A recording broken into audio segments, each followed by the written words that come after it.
Wow, it's really dark in here. I can't see. Good thing I have a magic wand. Ah, that's much better. Now I can see with this magical light that I actually can't see, but will show up in editing. There's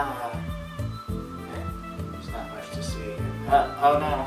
Oh no, the light's fading. No, come back. I lost it.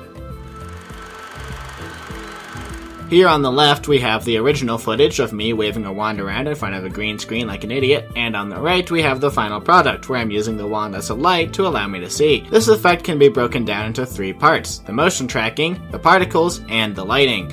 First, the motion tracking, because it's the simplest step. This is how I get the position of the wand as I wave it around. Since I was careful in how I moved the wand, most of this was able to be done automatically, otherwise I would have had to have manually located the wand in every frame. After a short while, I now have the path the wand follows throughout the clip. This path will be needed for the next steps. Next, we'll take a look at the particles coming from the wand. The standard particle effect in Adobe After Effects is pretty robust, and just by changing the right parameters, I can go from the default fiery explosion to the small cluster of twinkling stars. Once I'm happy with the effect, I can't just attach the particle effect layer to the path of the wand. This would move all of the particles with it, and the effect looks really fake. Instead, the layer stays in place and the location of the particle emitter moves with the wand.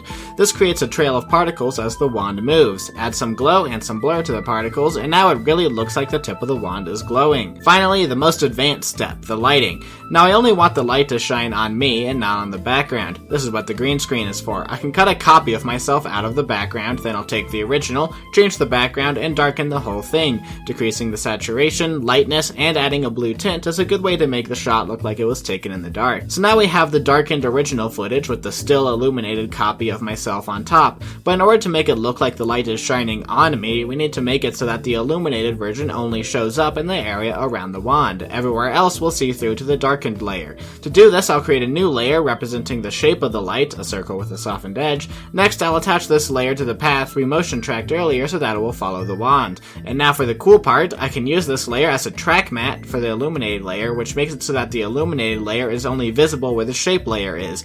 Bam! Suddenly it looks like I'm being lit up by the light coming from the wand. Now for the shadow. The shadow's important because it really sells the idea of the light actually being there. The shadow itself is a simple drop shadow effect on my cutout, but to look convincing it needs to move with the light. Since the position of the shadow depends on the position of the light and the position of myself, I need to do a second motion track, this time following myself. Now that I have these 2 points, some basic math will give us the angle and the distance for the shadow. Suddenly, the light looks even more convincing.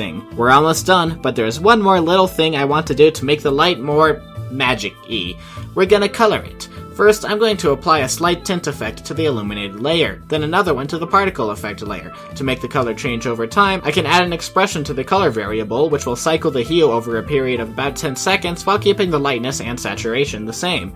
And that just about wraps it up. Thank you very much for watching my breakdown of the magic wand effect.